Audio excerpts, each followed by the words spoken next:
वसुदेव सुतं कंसचाणूरमर्दनं देवकी परमानन्दं कृष्णं वन्दे जगद्गुरुं श्रीकृष्णं वन्दे जगद्गुरुं श्रीकृष्णं वन्दे जगद्गुरुं मूकं करोति वाचालं पङ्गुं लङ्घयते गिरिं यत्कृपातमहं वन्दे परमानन्दमाधवम्. काल आपल्या 7व्या अध्यायातला 7वा श्लोक झाला होता.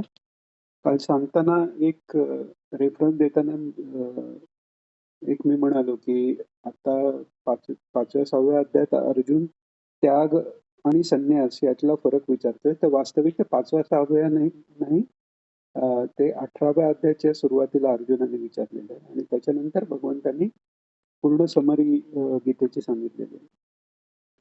कालच्या विवेचनात एक अजून एक गोष्ट जी इंद्राची आणि विरोचनाची कथा सांगितली होती आपण ती तीही पूर्ण करायची राहिली. नंतर वेळही संपला. तर त्यात सुरुवातीला सांगितल्याप्रमाणे सुरुवातीला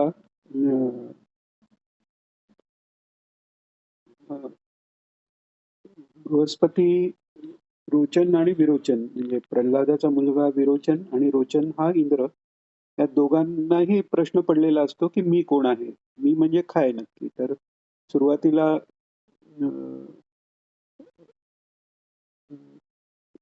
बृहस्पती त्यांना सांगतात की चांगले तयार व्हा, आरशात पहा, ते जे रूप दिसतंय ते तुम्ही आहात.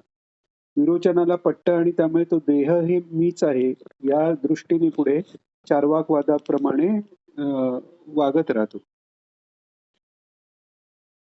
आता इंद्र जो आहे त्याला घरी गेल्यावर प्रश्न पडतो की हे सगळं नटलं, चांगलं कपडे घातले, हा मी टिकणारा नाहीये. माझं हे रूप बदललं तरी आत मला जी जाणीव मीची आहे ती तीच राहते.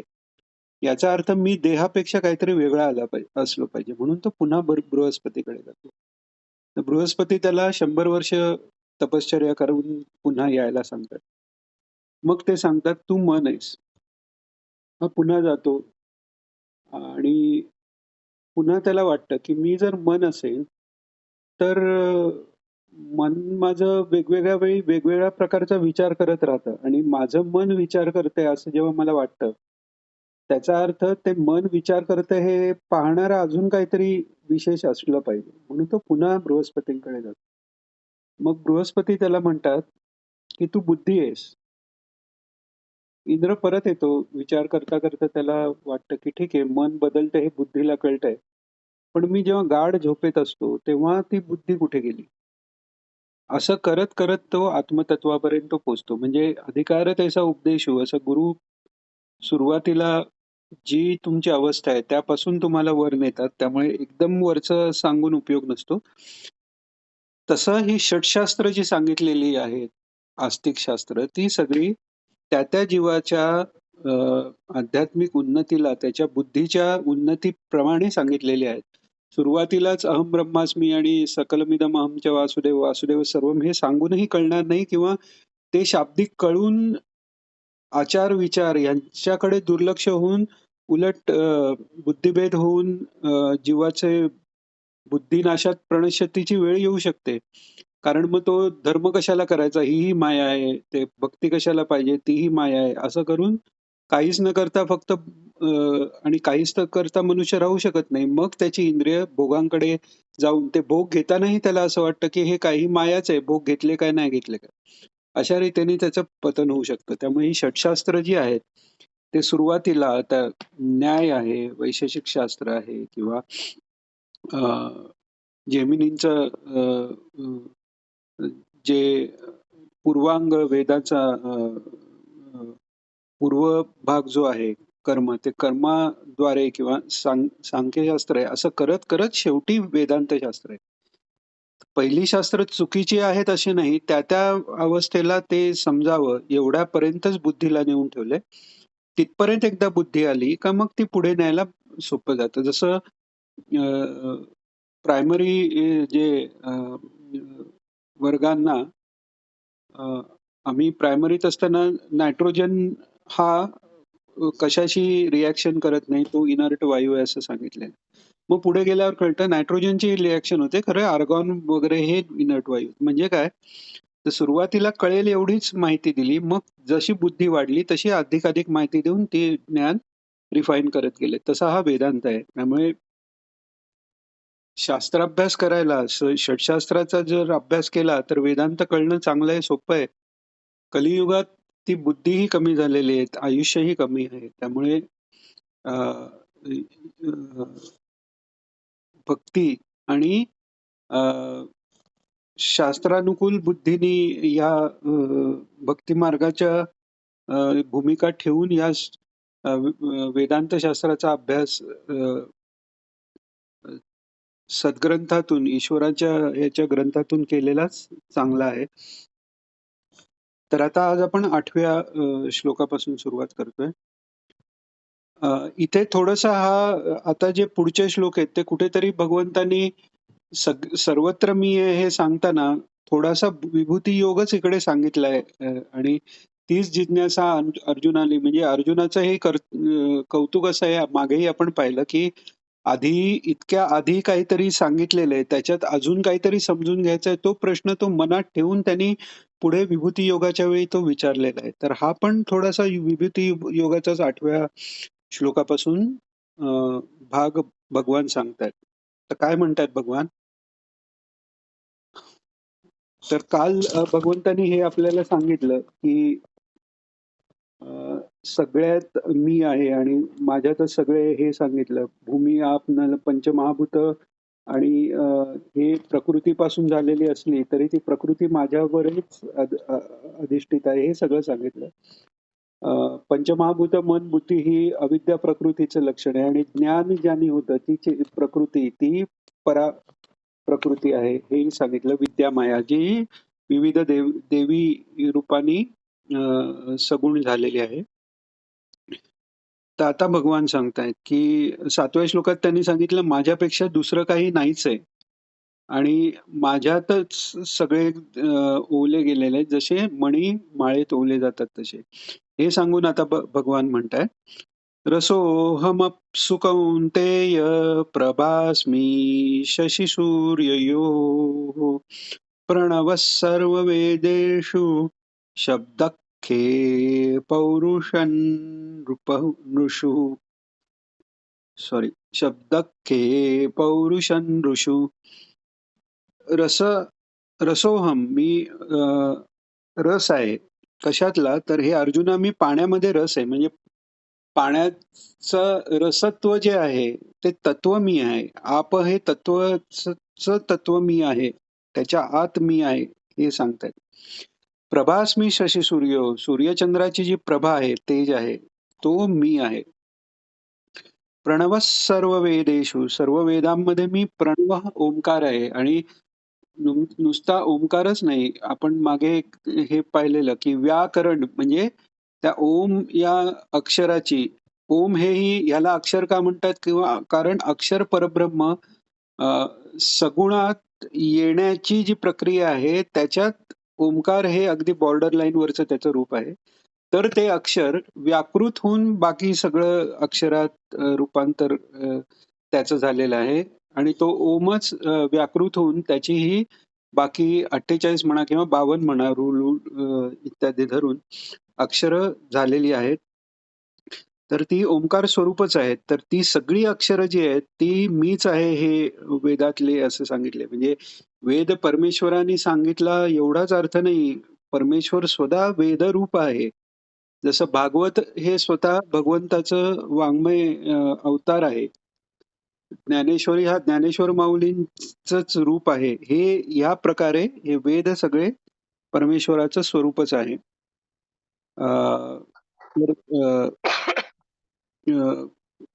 शशी सूर्यामध्ये मी प्रभा आहे, वेदात मी प्रणव ओंकार आहे, सर्व अक्षर मी आहे. खे म्हणजे आकाश, आकाशात शब्द मी आहे. म्हणजे याच्यात थोडक्यात काय सांगितलंय की शब्द स्पर्श रूपरस गंध, या शब्द स्पर्श रूपरस गंधाचं जे तत्व मूळ आहे तो मीच आहे हे त्यांनी सांगितलं. तर त्यामुळे आकाशातलं शब्द मी आहे आणि नृषु म्हणजे पुरुषांमध्ये, नरांमध्ये मी पौरुष, पुरुषत्व मी आहे. पुरुषत्व याचा अर्थ त्यातलं जे ईश्वरत्व किंवा त्याच्या अंतर्यामी स्वरूपाने जे आहे. पुरुष म्हणजे पुरु म्हणजे नगरी, नगरात राहणारा म्हणजे ह्या शरतेची शरीराच्या शरणाऱ्या या शरीरात असणारा अक्षर जे ब्रह्म आहे तो मी आहे, तो पुरुष, त्याला पुरुष म्हणतात. या पुरुषावर प्रकृती अधिष्ठित आहे सगळी. आता हे सांगितलं, शब्द आकाशाचं सांगितलं. आता पुढच्या श्लोकात सांगताय, पुण्यो गंधः पृथिव्यै च तेजश्चास्मि विभावसौ जीवनं सर्वभूतेषु तपश्चास्मि तपस्विषु.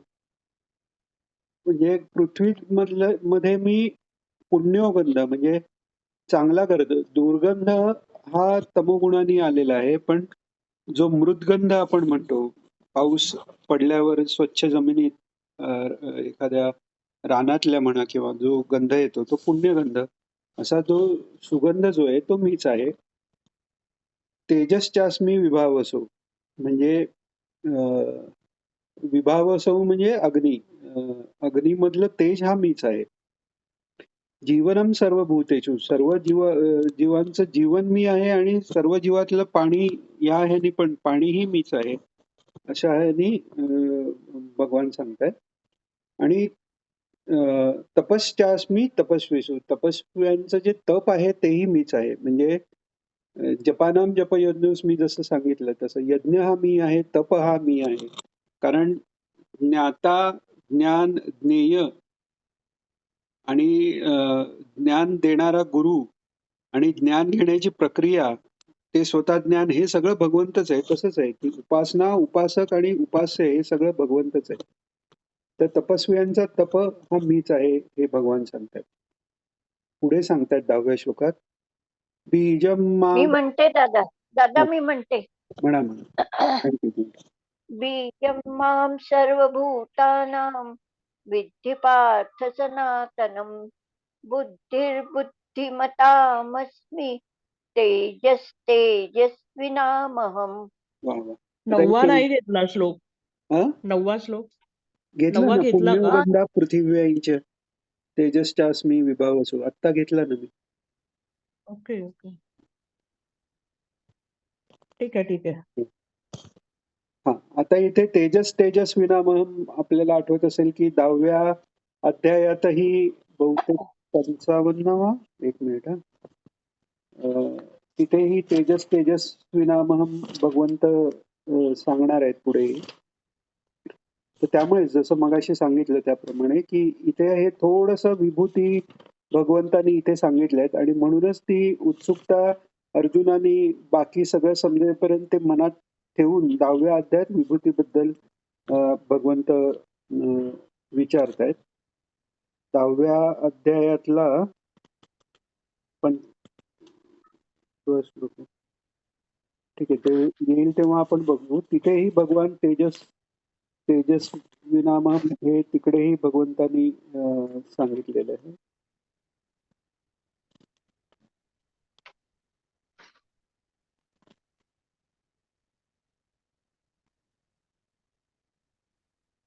हा, 36वा आहे, द्यूतम छले तामस्मी तेजस विनाम. तर इथेही भगवान सांगतात की बुद्धिमतामस्मी, बुद्धिमान जे आहेत त्यांची बुद्धी, पहिल्यांदा बीजम्मा सर्व भूताना म्हणजे सर्व भूतांचं बीज म्हणजे उत्पत्ती ज्यातून झाली, ब्रह्मदेवाचीच उत्पत्ती जर भगवान विष्णूमधनं झाले आणि भगवंता ब्रह्मदेवानी बाकी सगळी सृष्टी उत्पत्ती आधी संकल्प मात्र केली आणि मग स्त्री पुरुष संयोगाने किंवा स्वेदज पिंडज जारज या आणि या वेगवेगळ्या प्रकाराने 4 प्रकारची सृष्टी नंतर निर्माण झाली. पण मूळ ते भगवंताच्या संकल्पात एकोम बहुश्याम हे ते बीज आहे. तर सर्व भूताना जे भूत जे झालेलं आहे त्याचं सगळ्याचं बीज मीच आहे. आणि ते कसं आहे तर सनातनम, म्हणजे ते बीज कुठे उत्पन्न झालं असं नाही, ते पहिल्यापासून आहे. झाडापासून बीज उत्पन्न होतं, बीजापासून झाड उत्पन्न होतं, तसं नाहीये. हे मूळ सच्चिदानंद तत्व पहिल्यापासून सत आतनम, सत म्हणजे जे त्रिकालाबाध आहे असं असलेलं असं आहे ते बीज, आणि ते बीज मीच आहे. अ, अ, सर्व बीजम्मा सर्व भूताना विद्धी, म्हणजे तू जाण पार्थ सनातनम. इथे परत पार्थ हा घेतलेला आहे. आता तो कुंतीचा मुलगा आहे. तिथे अजून एक म्हणजे नकळत एक विभूती सांगितलेली आहे की मातृदेवो भव, पितृदेवो भव. आईच्या बीजातनं आपण आलो तेव्हा, म्हणून ती ईश्वर स्वरूप आहे. आणि ईश्वराचं जे सुहृद सर्व भूतानाम आहे, ते त्यांनी प्रत्येक माऊलीच्या अंतःकरणात आपल्या मुलाकरता दिलेलं आहे. निस्वार्थ प्रेम. जग कितीही पुढे गेलं, काहीही झालं, तरी आईचं मुलावरचं प्रेम हे अबाधित राहतं. कारण ते ईश्वराने ते त्या प्रत्येक बीज जे वागवते माऊली, त्या माऊलीच्या ठिकाणी ती विभूती त्यांनी ठेवलेली आहे. तर सगळ्या भूतांचं बीज या दृष्टीने ती आईच्या ठिकाणी ही विभूतिरूप भगवंताचं आहे. आणि बुद्धिमताम, आता बुद्धिरूपी मी आहे, किंवा या देवी सर्व भूतेषु बुद्धिरूपेण संस्थिता. ती बुद्धी कोणती, तर ती सद्बुद्धी आहे, जी शुद्ध बुद्धी ज्याला म्हणतात. की जसं आपण म्हणतो की आरसा सारखी बुद्धी आहे, ती स्वच्छ आरसा असेल तर त्यात भगवंताचं प्रतिबिंब पडतं. मलिन असेल तर ते व्याकृत, म्हणजे जीवासारखं आपण आपल्याला पाहतो तसं. तर म्हणून बुद्धिमत्तांबत मान जे आहेत, आपण म्हणतो बुद्धिमतां वरिष्ठम मनोजमं मारुततुल्य वेगम जितेंद्रियम बुद्धिमतां वरिष्ठम. तर जे जितेंद्रिय आहेत तेच बुद्धिमान आहेत, आणि त्याच्यातले वरिष्ठ हनुमंत आहेत. तर त्यामुळे मागेही आपण बघितलं बुद्धी कोणती, किंवा पुढे भगवान जे म्हणणार आहेत की ददामी बुद्धी योगम तम, ते कोणाला, की जे माझे गुण, माझी भक्ती करणारे आहेत, त्याचंच वर्णन करणारे, त्यांना ददामी बुद्धी योगमत आहे. तर तशी बुद्धी म्हणजे तिथे बुद्धिरूपाने भगवंतच आहेत. आणि ते फार एक महत्वाची गोष्ट भगवंतांनी सांगितलेली आहे. आपण पुढे जेव्हा ते येईल ददामी बुद्धी योगमतम, तेव्हा याचा उल्लेख पुन्हा करणारच आहोत. की त्यात भगवान सांगतात की आपले गुणवर्णन माझं जे करतात आणि माझ्यात मन लावतात, म्हणजे हा गीतेचाही आपण अभ्यास करतो. आपल्याला गीता परिवारातही जे सांगितलं जातं की ही जी सेवा आहे, ही सेवा अशी आहे की गीता चिंतन हे परमेश्वराचं चिंतनच आहे. दत्त महाराज सांगतात की भगवद्गीता ही भागवताचाच भाग आहे, कारण भागवत हे भगवंतांचं चरित्र आहे, आणि इथे गीता ही भगवंतांनी गायलेली, सांगितलेली, म्हणजे त्यांचा चरित्राचाच भाग आला आणि सर्वात महत्वाचा भाग झाला. त्यांचे विचार काय आहेत ते भगवान यात सांगतायत त्या दृष्टीने. तर तसे जे आहेत की जे ईश्वराचे गुणवर्णन करतायत, त्याची एकमेकांशी चर्चा करतायत, त्यांना मी बुद्धियोग देतो असं भगवान म्हणतात. तर म्हणजेच बुद्धिरूपी भगवान बनून जातात. तिथे मग किलबिश सगळी संपली. पाप गेलं, ताप गेलं, सगळं गेलं, आणि एक परमेश्वरच बुद्धिरूपाने आपल्यात राहतो. त्यामुळेच तुकाराम महाराजही सांगतात, आपुल्या बळे नाही बोलवत सखा कृपावंत वाचा त्याची वाचा कशी होते. ती बुद्धीच तोच बुद्धी रूप झाल्यानंतर त्या बुद्धीने जे बोललं जातं ती त्याची वाचा होते, असा त्याचा अर्थ आहे.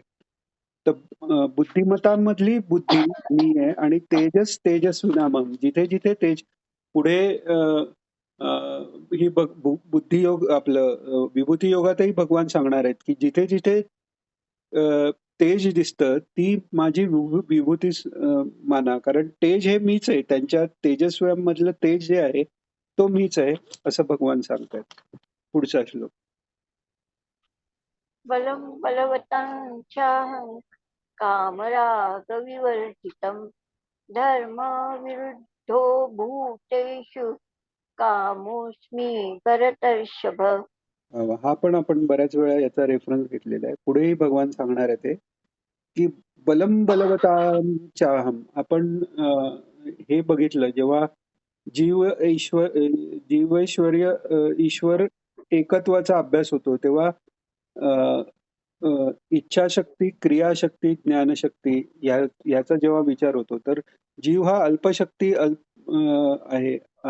इच्छाशक्ती ही त्याची कार्यभूत होतेच असं नाही. पण ईश्वर जो आहे त्याची ज्ञानशक्ती, इच्छाशक्ती, क्रियाशक्ती ही सगळी अनंत आहे. तर त्यामुळे त्याच शक्तीनी सगळ्या जणांना ज्यांना जे जे आपण बल दिसतं ते त्यांचंच बल आहे. अ, जेव्हा अ, अ, हिरण्यकशिपू आणि प्रल्हादजींचा संवाद होतो ते प्रल्हादजींना विचारते, एवढा तुला जो माज आलाय, कोणाच्या बळावर तू हे सगळं बोलतोयस नारायणाला? तुला माझी भीती वाटत नाही का? तर ते म्हणतात, बळ माझं जे आहे, तुमचंही बळ तेच आहे. बल जे आहे, कोणाचा तरी आवाज येतोय. स्पीकर बंद करता का? दुसऱ्यांशी कोणाशी बोलत असाल तर. हां.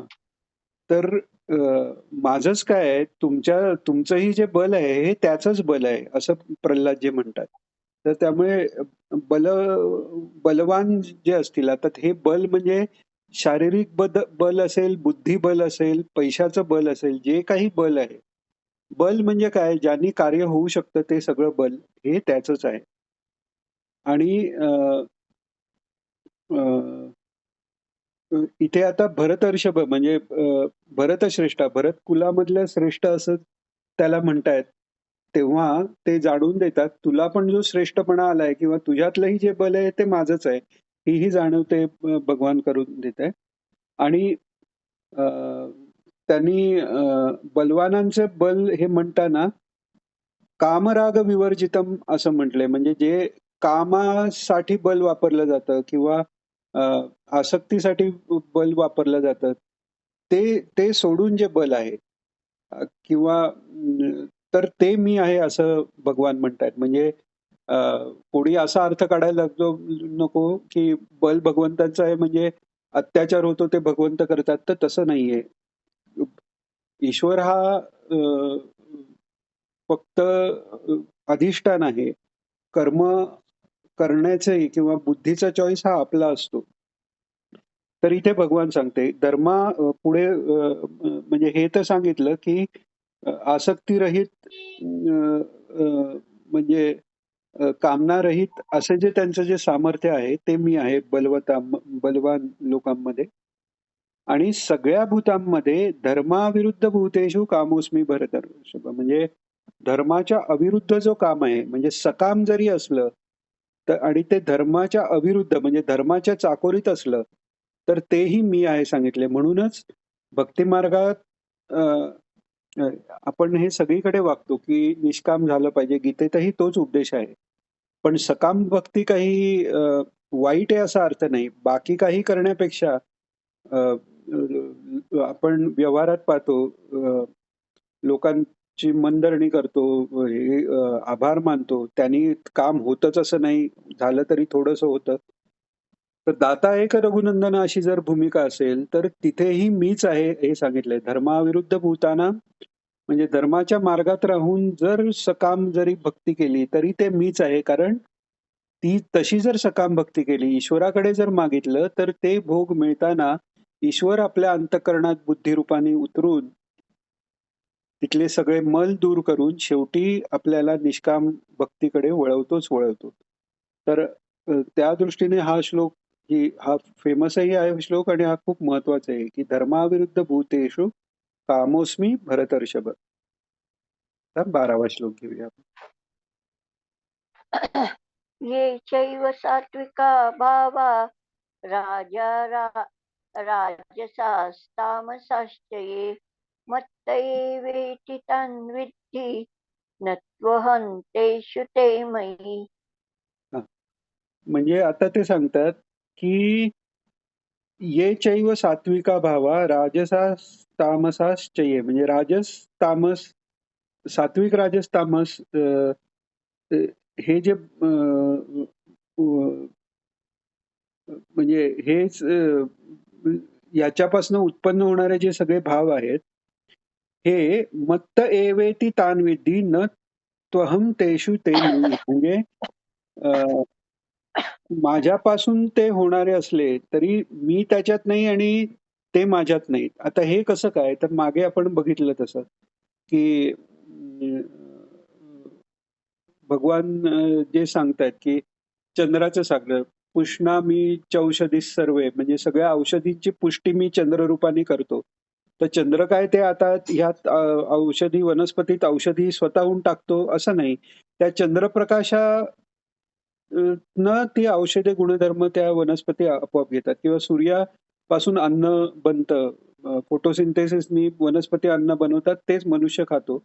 तर सूर्य काय ते अन्न बनवत बसत नाही. किंवा अग्नी पेटलेला आहे, एखाद्याने त्याच्यावर हात शेकले, दुसऱ्याने त्याच्यात एखाद्या प्राण्याला भाजलं आणि तिसऱ्याने त्याच्यात आत्महत्या केली, अग्नी तोच आहे. अग्नीने त्याला जाळलं हे बरोबर आहे, पण अग्नीचा त्या कृत्याशी काहीही संबंध नाही. तो अलिप्त आहे. तो सगळ्याचा समावेश करून तो त्याच्यापासून अलिप्त आहे. किंवा आकाशही आपण पाहतो ते अलिप्त आहे. तसा परमेश्वराच्या शक्तीने सगळं होत असलं तरी परमेश्वर त्याच्यापासून वेगळा आहे. कारण हे सात्विक राजस तामस ह्या गोष्टी अविद्या मायेतनं ज्या उत्पन्न झाल्या, तर त्या उत्पन्न होण्यासाठी परमेश्वरावर झालेला हा अध्यास आहे. जसं आपण मागे रज्जू सर्पाचं उदाहरण दिलं की रज्जूवर सर्प भासला, याचा अर्थ त्या दोरीने सर्प केला का? नाही केला, कारण तो केवळ भास आहे. पण त्या दोरीशिवाय तो सर्प दिसला असता का? तर नाही. तर त्यामुळे माझ्यावरच हे सगळं जग अधिष्ठित असलं, मीच या सगळ्या जगात असला तरी माझा आणि या जगाचा काही संबंध नाही, असं हे भगवान यातनं सुचवतायत की त्या सत्वतम रजतम गुण माझ्यापासून उत्पन्न झाले तर मी त्याच्यात नाही आणि माझ्यातही ते गुण नाहीयेत. इथे भगवान जाणून करून देत आहेत. आणि जे चुकीच्या पद्धतीने ज्ञानाभ्यास जे करतात त्यांना जे वाटतं की भगवंताचं शरीर हे माईक आहे, माया चे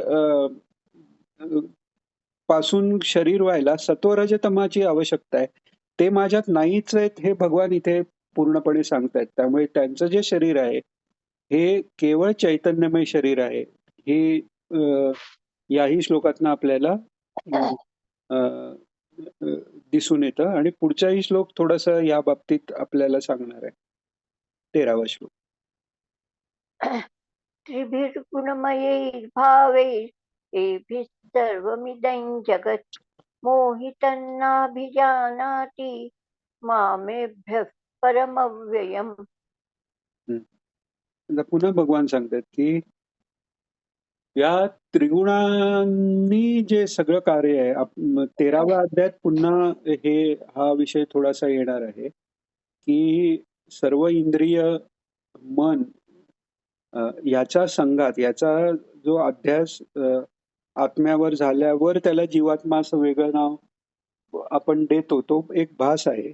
तर हा सगळा या त्रिगुणांचा, या मायेचा हा खेळ आहे. या त्रिगुणातच सगळं हा खेळ आहे. म्हणूनच अत्री महर्षी जे म्हणतात ते त्रिगुणांच्या पलीकडे गेलेत. आणि असूया नसलेली जी आहे त्यांच्या पोटीच भगवान दत्तात्रय म्हणून प्रकट झाले. म्हणजेच काय, त्रिगुणाच्या पलीकडे गेल्याशिवाय, असूया सुटल्याशिवाय परमेश्वराची प्राप्ती होणं शक्य नाही. म्हणून भगवान इथे सांगतायत की त्रिगुणात्मक असं जे जग आहे ते त्रिगुणात असलेले पदार्थ त्रिगुणात्मक क्रियाही आहेत. आपण 17व्या अध्यायात सत्वरजतम, सात्विक ज्ञान, तामसिक ज्ञान, म्हणजे क्रियाही सत्वरजतमात्मक आहेत, पदार्थही सत्वरजतमात्मक आहेत. ह्याच्या पलीकडे जे आहे, आपण आधी या अध्यायात पाहिलं की अष्टधा प्रकृतीमध्ये पंचमहाभूत आणि मनबुद्धी यांचा, अहंकार यांचा हे करून, हे सोडून जे आहे ते मी आहे, हे जे भगवान सांगतायत. ती पंचमहाभूत या त्रिगुणांचेच वेगवेगळ्या प्रकारे प्रमाणात संयोग होऊनच झालेले आहेत. जसं अ, तेजात किंवा आकाशात सात्विक गुण जास्त आहेत, पृथ्वीत तमोगुण जास्त आहे. वायू वायू आणि जलतत्वात रजोगुण जास्त आहे. पण सगळ्या तत्वात सगळे गुणांचे कमी जास्त प्रमाणात भाग आहेत. तर या सगळ्या गुणांनी जे पदार्थ जग सगळं झालेलं आहे आणि त्याच्यातच ते मोहित झालेलं आहे. कारण हे गुण हेच भास आहे. त्यामुळे हे सगळं जग भास आहे आणि तो भास खरा वाटणं हाच तो मोह आहे. आणि त्यात सगळे मोहित झाल्यामुळे त्याच्या पलीकडचं जे मी आहे, म्हणजे आपण मागे एक उदाहरण पाहिलं, की पडद्यावर प्रकाश तो वेगवेगळ्या रंगाचा वेगवेगळ्या ठिकाणी पडून चित्र तयार होतं आणि त्याच्यात जे काही चाललंय ते खरं वाटून आपण त्याच्यात अडकून पडतो. पण जो प्रोजेक्ट करणार आहे त्याला तो प्रकाश हा मुख्य दिसत असतो. तर असा तो मी या सगळ्याच्या पलीकडे आहे. त्याला ह्या मोहात पडलेले लोकं जाणू शकत नाहीत. आणि का जाणू शकत नाहीये ते 14व्या श्लोकात सांगतायत. हाही एक खूप खूप महत्वाचा आणि फेमस श्लोक आहे. दैवी एषा गुणमयी मम माया दुरत्यया मामेव ये प्रपद्यन्ते मायामितां तरन्ति ते. वा. दैवी येषाम गुणमयी मम माया दुरत्यया, म्हणजे ही माया जी आहे ही दैवी आहे. म्हणजे अ, अ, ही साधीसुधी नाही, कारण ईश्वरापासूनच त्याची उत्पत्ती आहे आणि ही गुणमयी आहे. म्हणजे त्रिगुणात्मक अशी माया आहे. मायेपासून त्रिगुण झालेत आणि ते त्रिगुण जर बाजूला काढले तर माया अशी वेगळी दाखवताच येणार नाही. त्यामुळे गुणमयी म्हणजे ह्या त्रिगुणमयी अशी ती माया आहे. दैवी आहे कारण ईश्वरापासूनच निर्माण झालेले. आणि मम माया म्हटले, माझी आहे म्हणजे तिथे ईश्वरापासून झालेली म्हणून ते मम माया म्हटले. दुरत्यया हा दुरत्यया म्हणजे तरुण जाणण्यास दुष्कर कठीण अशी ती माया आहे. पण ती कोणाला त्याच्यातून तरुण जाता येतं तर मामेव ये प्रपद्यन्ते मायामेतां तरन्ति ते. हा पुन्हा भक्तियोगाचा इथे महत्व सांगितलेलं आहे. माझा जो अभ्यास करतात असं सांगितले नाहीये. माझी कर्म जे करतात असं सांगितलेलं आहे. मामेव ये प्रपद्यन्ते. प्रपद्यन्ते म्हणजे प्रपन्नतेनी माझ्यातच पूर्ण मन ज्यांनी ठेवलेलं आहे. माझं भजन जे नित्य करतायत आणि ती अवस्था प्राप्त होण्यासाठी आपण जे म्हणतो भक्तियोग, ज्ञानयोग, कर्मयोग, त्यातला जो भक्तियोग आहे तो उपासना मार्ग आहे. पण या भक्ती, ज्ञान, कर्मयोगाच्या द्वाराने जे प्राप्त होती ती खरी युंजता ज्यानी येते ती खरी भक्ती आहे. ती भक्ती इथे भगवान सांगतायत की मामेव ये प्रपद्यन्ते मायामेतां तरन्ति ते. ते माझे भजन करतात. मला जे माझ्यातच सर्वस्व झोकून देतात. माझ्यावरच मय्येव मना आदस्व जे म्हटले तसे जे राहतात ते माया तरून जातात. आणि जे तसे करत नाहीत त्यांचं काय ते पुढे सांगतायत. 15वा श्लोक. नमान् दुष्कृतिनो मूढा प्रपद्यन्ते नराधमाः मायया परुतज्ञाना आसुरं भावमाश्रिताः. वा. आता काय म्हणतात, नमाम दुष्कृतिनो मूढा प्रपद्यन्ते नराधमः मायया अपहृत ज्ञाना. मायया अपहृत ज्ञाना म्हणजे मायेने ज्यांचे ज्ञान अपहृत केलेलं आहे, म्हणजे आपल्याला ज्ञानाचं अपहरण केलेलं आहे. आता हे अपहरण केलेलं आहे म्हणजे थोडक्यात ते ज्ञानाला झाकलेलं आहे. अ, अ, अज्ञानावरण अभानावरण ही मायेची लक्षणं आहेत. म्हणजे ज्ञानाला झाकलं आणि म्हणजे एक तर पुन्हा ते सर्पाचं उदाहरण देतात.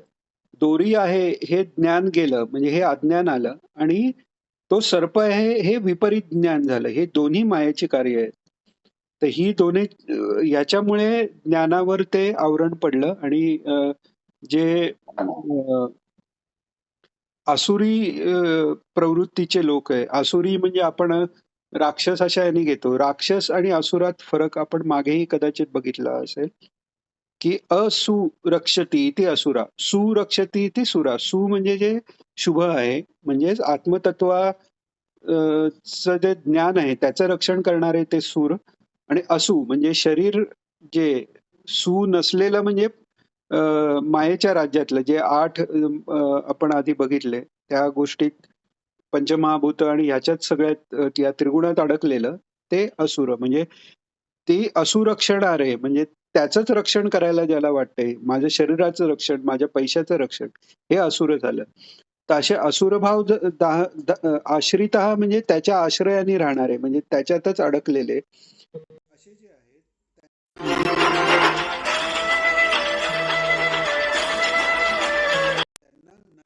धम्मः म्हटलेलं आहे. म्हणजे नरजन्म हा प्राप्त होणं ही फार सुकृतांनी मिळतो.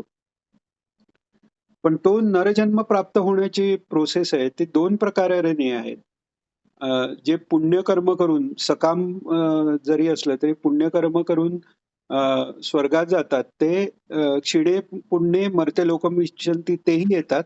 तसंच अधमकर्म करून जे नरकात किंवा हे गेलेले आहेत, तिथली त्यांची पापं संपल्यावर पुन्हा त्यांना जेव्हा चान्स मिळतो, मनुष्य जन्म मिळतो, तर तेव्हा त्यांची जर वृत्ती बदलली नाही तेव्हा, तर ते मनुष्य जन्म मिळाला तरी त्यातले ते अधम मानले गेलेले आहेत. कारण ते पुढे तशीच कर्म करून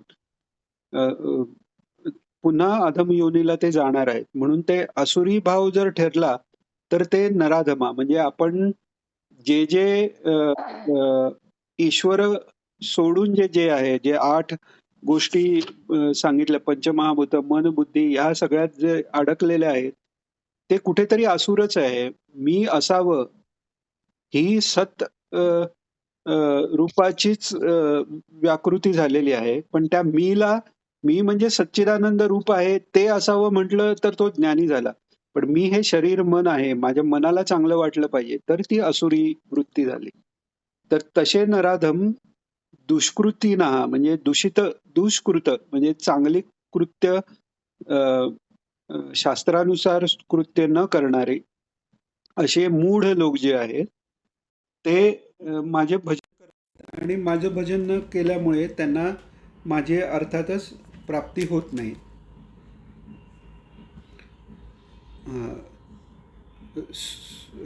प्रार्थना घेऊया. 16वा खूप महत्त्वाचा श्लोक आहे, उद्या घेऊ आपण, वेळ झालेलीच आहे. योगेशं सच्चिदानन्दं वासुदेवं व्रजप्रियं धर्मसंस्थापकं वीरं कृष्णं वन्दे जगद्गुरुं. श्रीकृष्णं वन्दे जगद्गुरुं. श्रीकृष्णं वन्दे जगद्गुरुं. जय श्रीकृष्ण सर्वांना.